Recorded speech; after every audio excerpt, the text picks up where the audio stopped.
하나님의 말씀을 한 절 보겠습니다. 시편 119편 66절로 68절까지에 있는 말씀을 좀 보겠습니다. 내가 주의 계명을 믿었사오니 명철과 지식을 내게 가르치소서. 고난당하기 전에는 내가 그릇 행하였더니 이제는 주의 말씀을 지키나이다. 주는 선하사 선을 행하시오니 주의 율례로 나를 가르치소서. 저는 그 어린 시절부터 그렇게 풍족하게 잘 살지는 못했습니다. 가난하고 어려운 집에서 살았지만 그런대로 순탄하게 살아온 편입니다. 그럼에도 불구하고 지나간 한 짧다면 짧고 길다면 긴 인생을 돌이켜보면 고난과 함께 살아온 것이 분명합니다. 여러 가지 다양한 육체적인 혹은 정신적인 고난과 고통을 언제나 사람들은 안고 살아갑니다. 제가 중학교 시절을 지금 구로구 오류동이라고 하는 곳에서 여기 회기동까지 통학을 했습니다. 그 당시에 서울 삼육중학교가 회기동에 있었습니다. 상당히 그 당시로서는 먼 거리였습니다.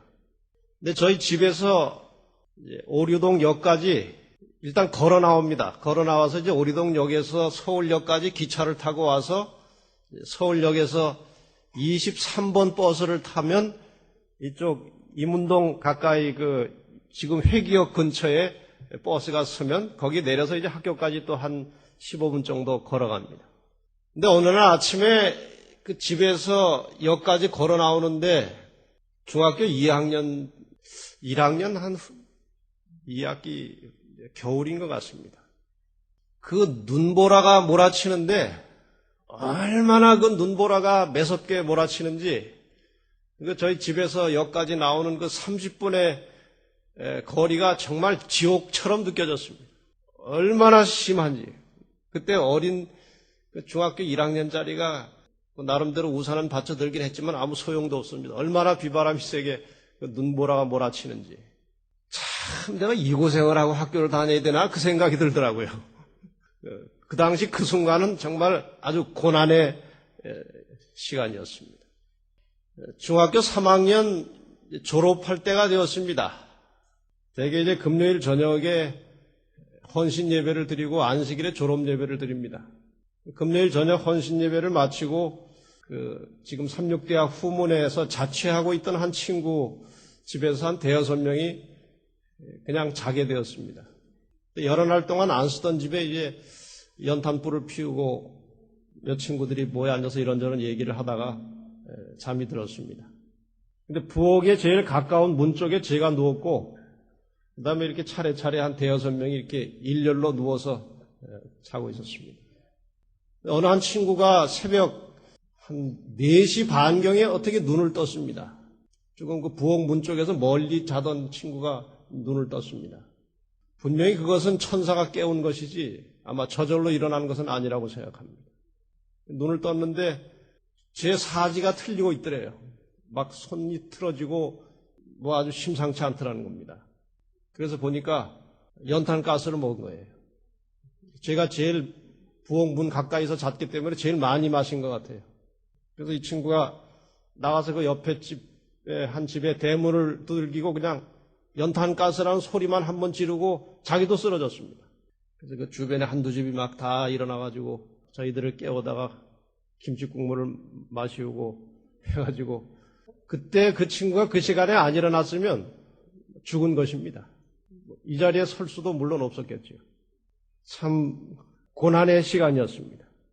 제가 군대를 어떻게 하사관 학교로 이제 착출이 돼가지고 6달 훈련을 받게 되었는데 저하고는 정말 너무나도 체질에 맞지 않는 환경이었습니다. 얼마나 그 당시 요즘은 어떤지 모르겠습니다만은 욕이 빠지면 말이 안 됩니다. 아주 시작부터 그저 욕으로 시작해서 얼마나 그저 난폭하게 다루는지 사람을 여긴 낙엽도 직각으로 떨어진다고 그래 가면서 어떻게 사람을 들들 볶는지 아주 참 고난의 시간이었습니다. 제가 합회와 연합회를 거치면서도 상당히 많은 고난들이 있었습니다.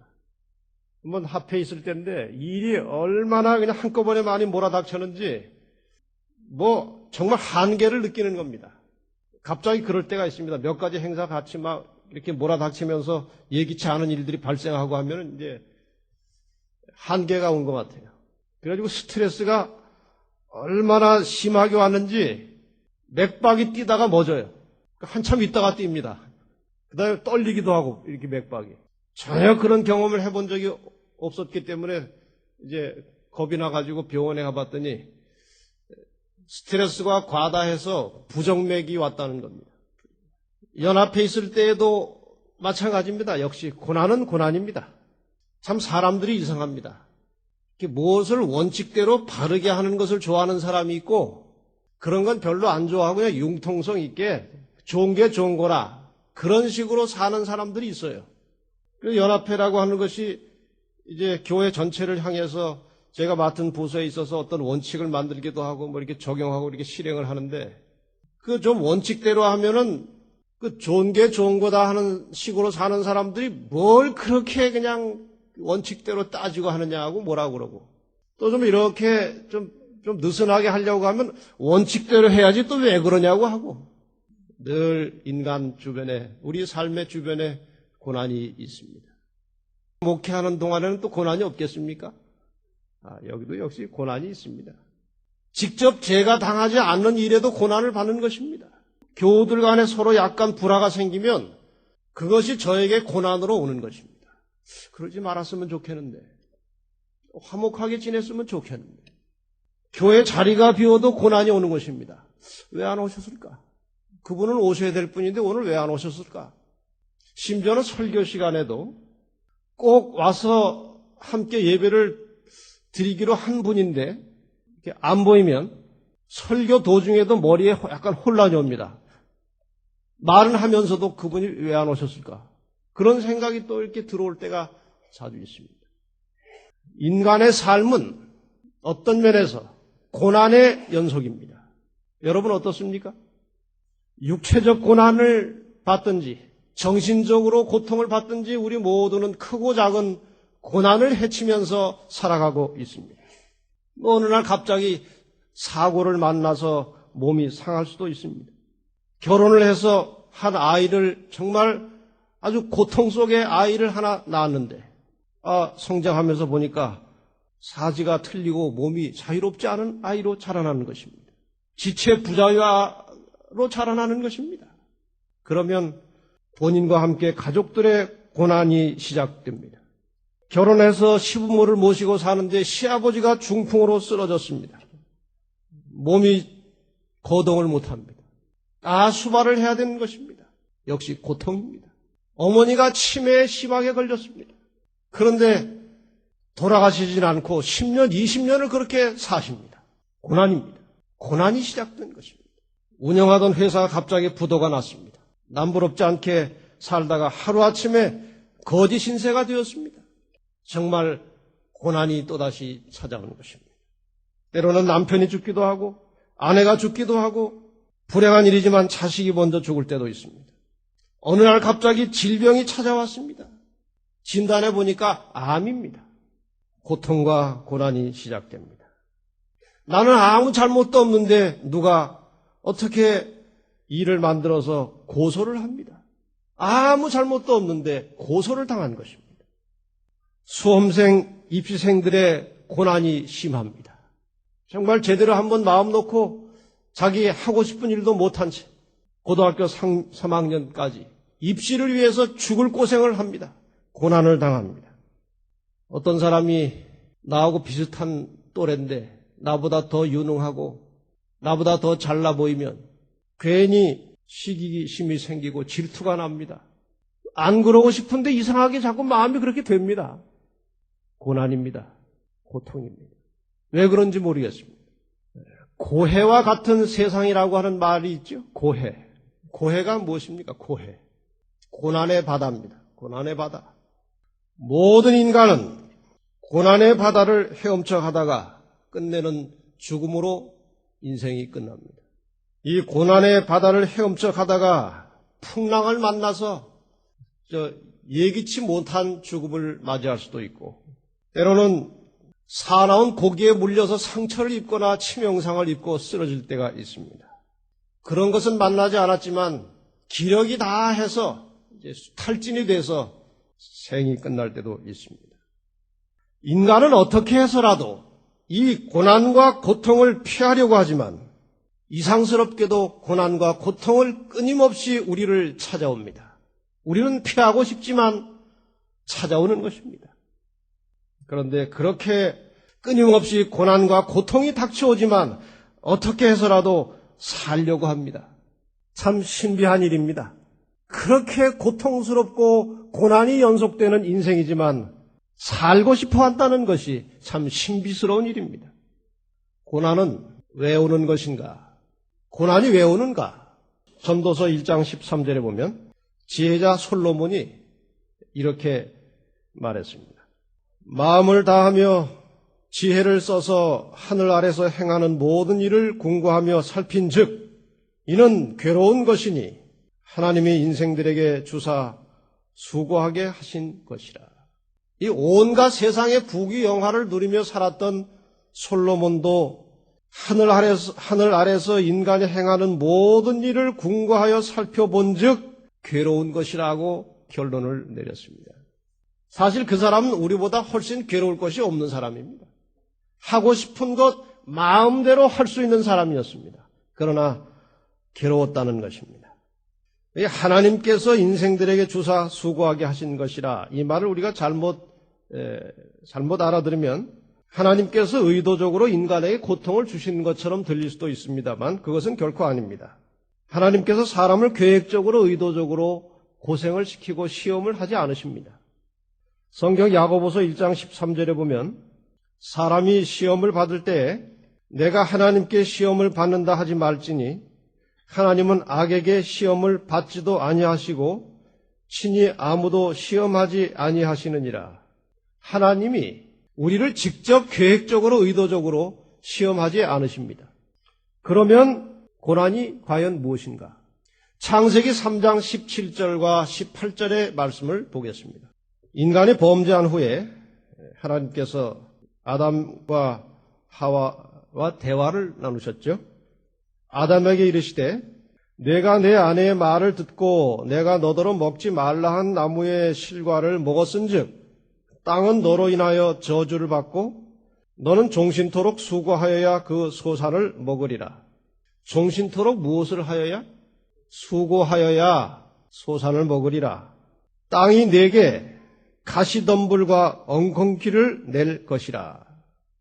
이 인간 세상에 만연하고 있는 고통과 고난은 하나님께서 계획적으로 의도적으로 주시는 것이 아니라 하나님을 떠나 있는 상태 자체가 고난과 고통입니다. 지금 인간 세상에서 혹은 개인적으로나 집단적으로 당하는 모든 고난과 불행은 하나님을 떠나 있기 때문에 하나님을 떠난 상태 자체가 바로 그 고난과 고통과 불행입니다. 사람이 하나님과 분리된 결과가 그런 것으로 나타나고 있습니다. 집 나가면 고생이라는 말을 많이 합니까? 집 나가면 고생이다. 이 피서철에 돌아다니면서 하는 말이 주로 이럴 겁니다. 집 나가면 고생이다. 피서를 위해서 여행을 떠납니다. 떠날 순간에 약간의 그 흥분됨 또 혹은 유쾌함이 있을지 모르지만 나가자마자 얼마 안 되면 자동차가 밀리기 시작합니다. 그 무더운 날씨에 좁은 공간 속에 에어컨을 틀어놓고 아주 답답한 시간을 보내기 시작합니다. 떠나는 순간부터 돌아올 때까지 고생하다 돌아옵니다. 그리고 집에 와서 하는 말이 무엇입니까? 뭐라고 말합니까? 집이 최고다. 그래도 집이 제일 낫다. 그렇게 해놓고 그 다음에 또 갑니다. 참 이상도 합니다. 왜 그런지 몰라요, 사람들은. 누가복음 15장에 잘 아시는 탕자의 이야기가 나옵니다. 이 탕자가 좀 자유롭게 재미있게 유쾌하게 살고 싶어서 집을 떠났습니다. 아주 상당히 부푼 가슴으로 집을 떠났지만 집을 나온 그날부터 고난과 고통과 불행이 시작되었습니다. 잠시 즐거움은 있었지만 집을 나가 있는 동안 내내 잠깐의 쾌락 시간만 끝나면 언제나 저녁이 되면 고통이 오고 고민이 오고 불행이 느껴집니다. 하나님과 분리된, 하나님을 떠난 인간들이 살아가는 세상 자체가 좀 전에 말씀드린 대로 고해와 같습니다. 고난의 바다와 같은 것입니다. 그러한 세상의 이기적인 본성과 또 죄악된 속성을 가진 사람들이 살고 있기 때문에 이 땅의 고난과 고통과 불행은 필연적인 것입니다. 벗어날 길이 없는 것입니다. 욥기서 5장 7절에 보면 욥은 참 고난을 많이 당했습니다. 여러분, 욥처럼 고생하면 못 살 겁니다. 정말 욥은 이 고난당한 사람들의 대표적인 사람입니다. 그가 뭐라고 말했는가 하면 욥기서 5장 7절에 인생은 고난을 위하여 났나니 불티가 위로 나름 같으니라. 불티가 뭡니까? 그 불을 이렇게 모닥불을 피우면 이렇게 톡톡 치면 뭐가 올라갑니까? 조그만 그 불티, 조그만 먼지 같은 불꽃들이 이렇게 불티들이 이렇게 하늘로 올라가지 않습니까? 가볍기 때문에. 열이 있고 가벼우니까 아주 가볍게 이렇게 공중으로 날아갑니다. 그건 자연 법칙입니다. 여기 욥이 고난에 대하여 말하기를 고난을 위하여 났나니, 고난을 위해서 태어났나니 불티가 위로 나름 같다. 그건 아주 자연스러운 법칙이라고 욥이 인생 철학을 그렇게 고백을 했습니다.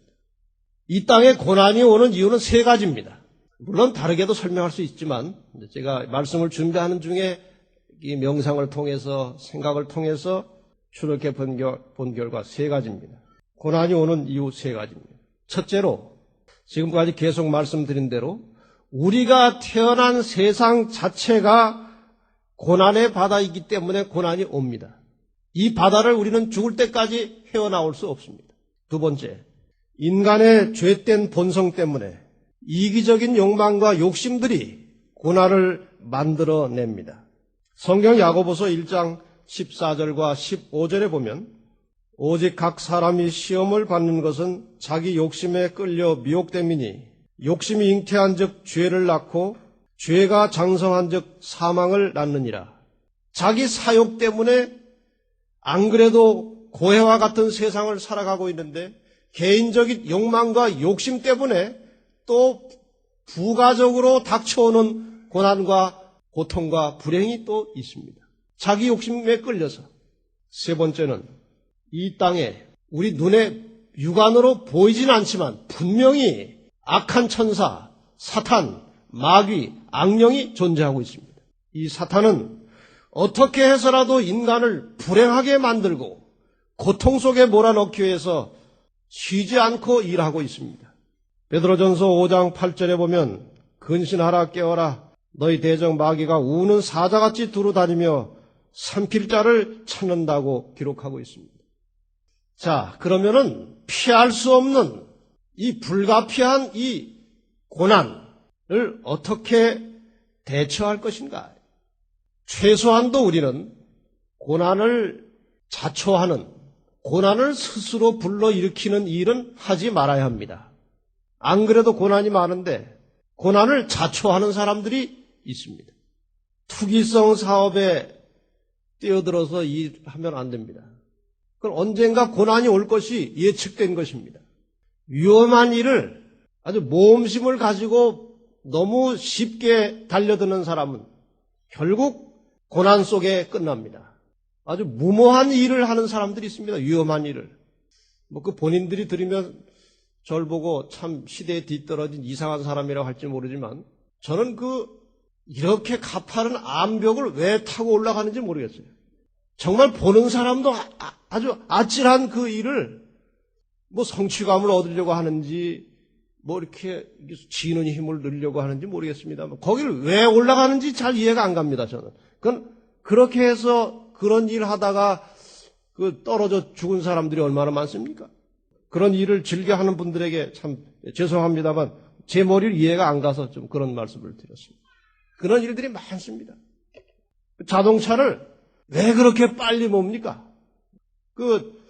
죽으려고 그러는 거 아닙니까? 죽으려고. 왜 그렇게 고난을 자초하는지 모릅니다. 고난을 대처하는 지혜는 그렇게 스스로 뛰어들지 말아야 한다는 것입니다. 그 다음에 그런 위험도 안 하고 모험도 안 하지만 신실하게 살려고 애쓰고 또 아주 진실하고 정직하게 살지만 고난이 옵니다. 그런 고난에 대해서 우리는 불평하지 말고 아주 수용적으로 긍정적으로 그런 고난을 받아들이는 지혜가 필요합니다. 거부할수록 더 힘들어집니다. 제가 군대 가서 일기는 아니고 무슨 수필도 아니고 일기와 수필 비슷하게 적어놓은 글귀가 생각이 하나 나는 것이 있습니다. 이런 내용입니다. 그때 쓴 내용을 글자도 안 틀리고 옮길 수는 없습니다만 내용은 이런 겁니다. 인간의 환경에는 필연적인 환경과 선택적인 환경이 있다. 선택적인 환경은 자기가 옮겨갈 수도 있고 바꿀 수도 있는 환경을 말한다. 필연적인 환경은 스스로 고칠 수도 없고 피할 수도 없는 환경을 말한다. 군대 생활은 필연적인 환경이다. 그러면 필연적인 환경에서는 어떻게 살아야 되느냐? 일단 이 필연적인 환경을 긍정적으로 받아들여야 된다. 그리고 보니까 훈련받다가 생명을 잃는 경우들이 종종 보이는데 어쩌면 나는 군대 생활 도중에 목숨이 다할지도 모른다. 그러므로 군대 생활을 부실하게 할 경우에 나중에 엄청난 후회가 올지도 모르니 군대 생활 하루하루를 마지막 날처럼 성실하게 살아보자. 그리고 제가 실제로 군대 생활을 아주 열심히 했습니다. 아주 내일처럼 했습니다. 옆에서 장교들이나 주변 사람들이 보고 저를 보고 정신이 조금 이상한 사람이라고 그래요. 뭘 그렇게 사냐고. 그러나 저는 이 필연적인 환경, 벗어날 수 없는 환경을 즐기고 재밌게 살려면 열심히 성실하게 사는 것입니다. 그래서 그 3년에 가까운 군 생활이 얼마나 빨리 지나가 버렸는지 모릅니다. 우리가 피할 수 없는 환경을 만나면 아주 긍정적으로 수용하는 마음 자세가 있어야 편안해집니다. 그래서 우리가 이 땅에서 어떤 고난이 올 때 불평하지 말고 이것을 통해서 무엇이 나에게 주어질 것인지 아주 긍정적인 마음으로 그 고난과 고통을 대처하는 지혜가 필요한데 욥이 이런 말을 했습니다. 욥기 1장 22절입니다. 욥이 그렇게 많은 고통과 고난을 받으면서도 욥기 1장 22절에 보면 이 모든 일에 욥이 범죄하지 아니하고 하나님을 향하여 어리석게 원망하지 아니하니라. 욥이 그렇게 무고한 고통과 시험을 만났지만 욥은 하나님을 원망하지 않았습니다. 욥기 23장 10절에 보면 나의 가는 길을 오직 그가 아시나니 그가 나를 단련하신 후에는 내가 정금같이 나으리라. 지금 내가 이렇게 정말 인간적으로 참을 수 없는 고통과 시련 속에 처한 것은 아마도 하나님께서 나를 단련시키는, 훈련시키는 과정일 것이다. 원망하지 아니하고 끝까지 그 시련과 고통을 참았습니다. 고난을 가장 지혜롭게 대처하는 방법 중에 하나는 이 고난을 통하여 어떤 교훈을 찾고자 하는 것입니다. 이 고난을 나를 훈련시키는 하나의 과정으로 보는 것입니다. 그리고 고난 속에서 나를 재발견하고자 노력하는 것입니다. 이것이 고해와 같은 세상을 살아가는 사람들에게 하나님께서 주시는 지혜입니다. 어떤 사람들은 예수 믿고 교회 잘 다니면 축복받고 만사가 형통한다고 그렇게 가르치는 경우가 종종 있습니다. 그것은 성경의 한쪽 면만 강조하는 것입니다. 성경을 오해하고 있는 것입니다. 마태복음 8장에 보면 제자들이 예수님과 함께 배를 타고 갈릴리 바다를 건너고 있었습니다. 제자들이 누구와 함께? 예수와 함께 배를 타고 갈릴리 바다를 건너고 있었습니다. 가다가 무엇을 만났습니까? 감당할 수 없는 풍랑을 만나게 되었습니다. 여러분, 그냥 보통 사람들의 생각대로라면 풍랑이 일다가도 예수님하고 배를 타고 지나가면 풍랑이 멎어야 정상 아닙니까? 그런데 잔잔하던 바다에 제자들이 예수님과 함께 배를 타고 갔는데도 풍랑이 온 것입니다. 우리가 신앙생활 한다고 해서 모든 고난이 끝나고 복이 이르러 온다는 생각, 그것은 어리석은 생각입니다. 신앙생활을 해도 고난과 고통은 얼마든지 있을 수 있고 어쩌면 더 있을 수도 있습니다. 마가복음 8장 34절에 보면 예수님께서 이렇게 말씀하십니다. 무리와 제자들을 불러 이르시되 아무든지 나를 따라오려거든 자기를 부인하고 자기 십자가를 지고 나를 좇을 것이니라. 자기 무엇을 짊어지라고 했습니까? 십자가를 벗어버리는 것이 아니라 자기 십자가를 짊어지고 나를 쫓아오라고 말씀하십니다.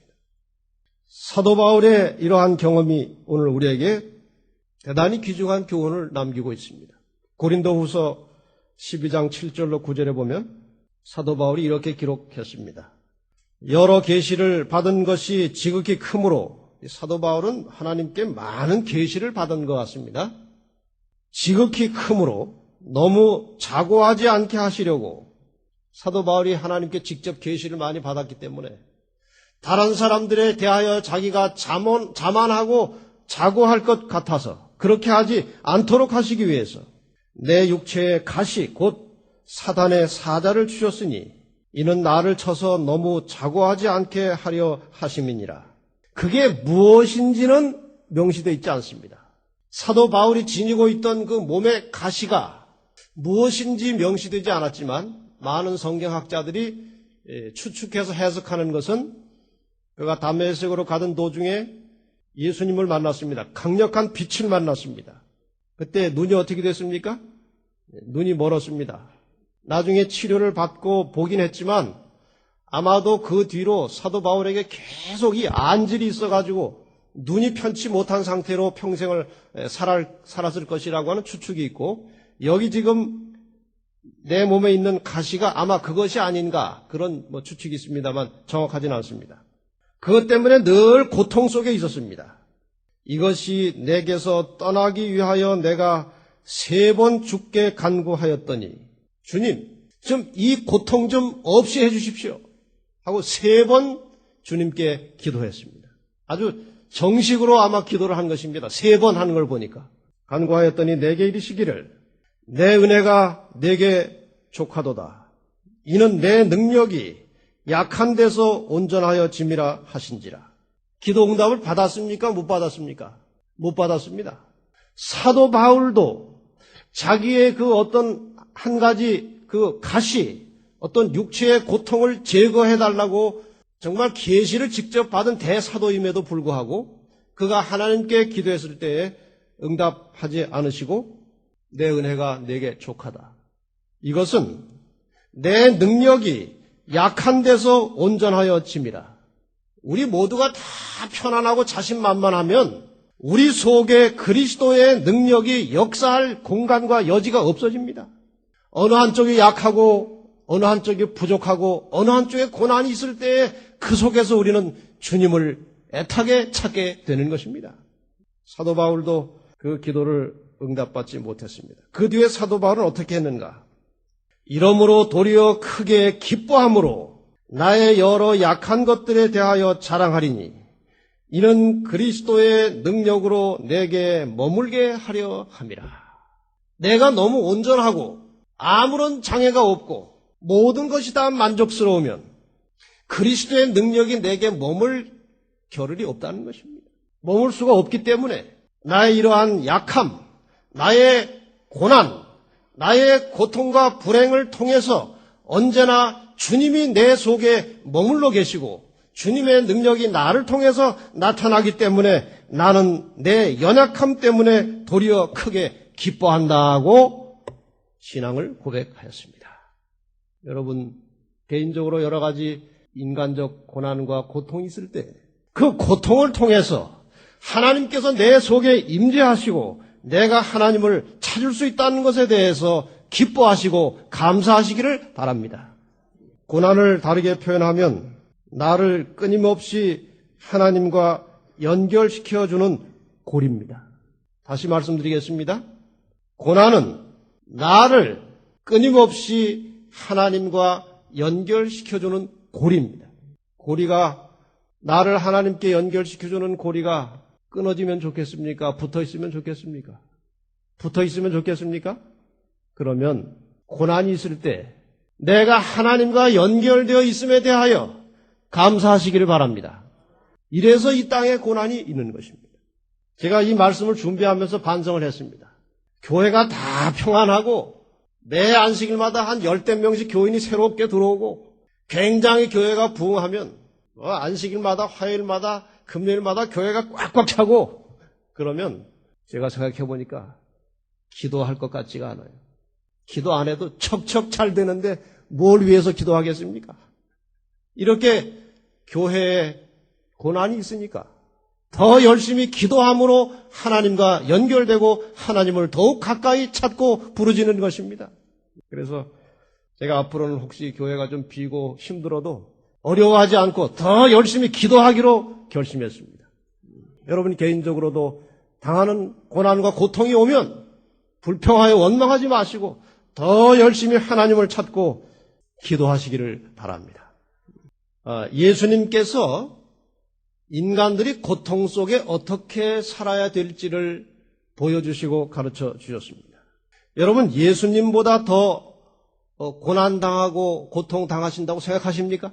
아이고 천만의 말씀이죠. 그런데 예수님께서는 놀랍게도 우리보다 훨씬 많은 고난과 고통을 가지고 사셨지만 언제나 감사하시고 기뻐하시고 즐겁게 사셨습니다. 이유가 뭔지 아십니까? 우리가 개인적으로 당하는 고난과 고통을 극복하고 제거하고 역으로 기쁘고 즐겁게 살 수 있는 방법은 자기를 희생하여 남을 위해서 살 때 고통은 사라집니다. 예수님께서 그렇게 많은 고통과 고난을 가지고 사셨지만 그것을 극복하고 감사와 기쁘게 사셨던 이유는 그분의 모든 24시간의 생활 자체는 자신을 위한 것이 아니라 남을 위한 것이었습니다. 우리 인생의 우리의 삶의 중심이 이기적인 삶으로부터 그 중심이 다른 사람으로 옮겨져 갈 때 우리의 고난과 고통은 크게 기뻐할 재료가 되는 것입니다. 그 고난과 고통을 통해서 우리는 깊은 깨달음을 얻게 되는 것입니다. 여기 하나님 말씀 서두에 읽었던 말씀을 다시 보겠습니다. 고난당하기 전에는 내가 그릇 행하였더니 이제는 주의 말씀을 지키나이다. 이제는이라고 하는 말이 무슨 뜻입니까? 고난당하기 전에는 내가 그릇 행하였더니 이제는 고난을 당한 후에는 주의 말씀을 지키나이다. 여러분 교통신호를 위반하다가 저쪽 빨간불인데 그냥 돌진하다가 사고를 한번 만난 사람은 그 다음부터 교통법규를 잘 지킬까요? 안 지킬까요? 한번 된 맛을 보고 나면 교통법규를 잘 지킵니다. 우리가 하나님의 뜻을 벗어났기 때문에 많은 고통과 시련이 오는데 그런 고통과 시련을 통해서 내가 하나님의 말씀을 어겨서 이렇게 왔구나 하고 그 다음부터는 주의 법도를 잘 지킬 때에 고난은 우리에게 축복이 되는 것이 아니겠습니까? 71절에는 고난당한 것이 내게 유익이라 이로 인하여 내가 주의 율례를 배우게 되었나이다. 고난 때문에 하나님의 뜻대로 사는 것이 얼마나 중요한 것인지를 배우게 되었다는 것입니다. 마지막 결론으로 고난을 극복한 결과가 무엇인가? 이사야 49장 13절입니다. 하늘이여 노래하라, 땅이여 기뻐하라, 산들이여 즐거이 노래하라. 여호와가 그 백성을 위로하였은즉 그 고난당한 자를 긍휼히 여길 것임이니라. 언제가 이 고난이 끝나면 하나님께서 엄청난 대가로 우리를 갚아주실 것입니다. 이 고난이 긴 것이 아니고 영원한 것이 아닙니다. 이 잠시 잠깐의 고난을 지나고 나면 하나님께서 풍성한 보상을 우리에게 주실 것입니다. 현재 우리 모두의 고난은 집을 떠나왔기 때문에 시작된 것입니다. 이 고난은 집으로 돌아가야만 끝나는 것입니다. 집을 떠났기 때문에 시작된 고난이기 때문에 집으로 돌아가야 이 고난은 멈추고 끝납니다.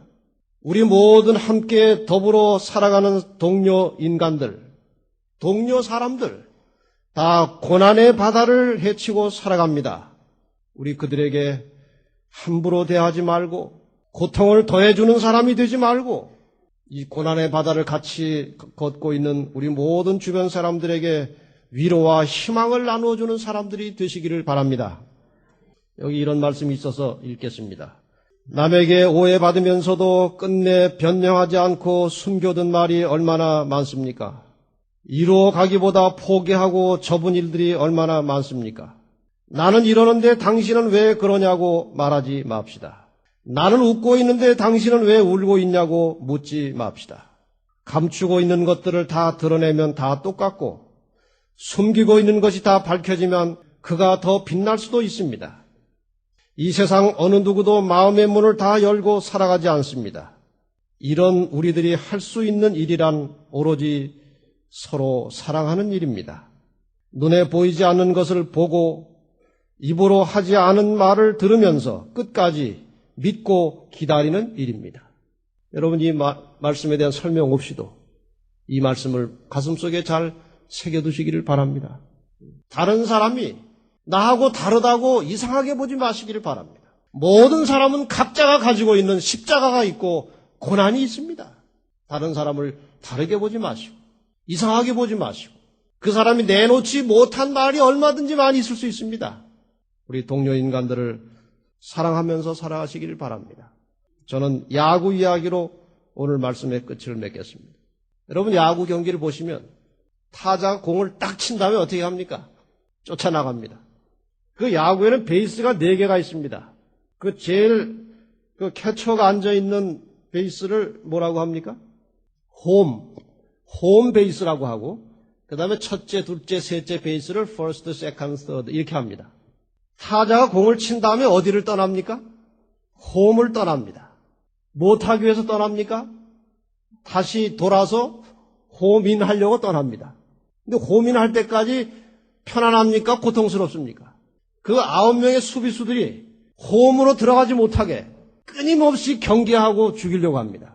그런 속에 이 집을 떠난 타자는 이리 피하고 저리 피하고 뒹굴기도 하고 다이빙을 하기도 하고 정말 그 9명의 자기를 죽이려고 하는 9명의 수비수들을 이리 피하고 저리 피해가지고 마침내 홈인합니다. 모든 고난은 타자의 고난은 홈인할 때 끝나는 것입니다. 우리 인생의 고난은 우리 아버지의 나라로 홈인할 때 끝나는 것입니다. 이 땅에서는 절대로 고난이 멈추지 않습니다. 놀라운 사실은 타자가 그 베이스 3개를 밟고 홈인할 때까지 자기 마음대로 움직이지 않는다는 것입니다. 누구의 지시를 받습니까? 벤치에 앉아있는 감독의 사인과 지시를 받고 움직여갑니다. 자기 마음대로 하면은 아웃이 잘 됩니다. 그런데 노련한 감독의 말을 듣고 그 사인을 보고 움직여가면 좀처럼 죽지 않고 가까스로 홈까지 들어오고 성공을 하는 것입니다.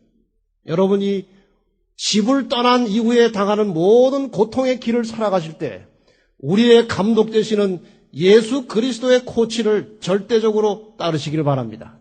마침내 우리는 안전한 홈에 들어가게 될 것입니다. 계시록 21장 3절 4절에 그 약속이 되어 있습니다. 내가 들으니 보좌에서 큰 음성이 나서 가로되 보라 하나님의 장막이 사람들과 함께 있음에 하나님이 저희와 함께 거하시리니 저희는 하나님의 백성이 되고 하나님은 친히 저희와 함께 계셔서 모든 눈물을 그 눈에서 씻기심에 다시 사망이 없고 애통하는 것이나 곡하는 것이나 아픈 것이 다시 있지 아니하리니 처음 것들이 다 지나갔습니다. 우리가 호민하면 이러한 상태가 올 것입니다. 이 고해와 같은 세상을 살아가는 동안에 절대로 실망하거나 낙담하지 마시고 우리의 감독자 되시는 예수 그리스도의 지도를 받으시면서 마지막 호민할 때까지 안전하게 지내시다가 마침내 하늘에 이르게 되시기를 간절히 바라면서 말씀을 마치겠습니다.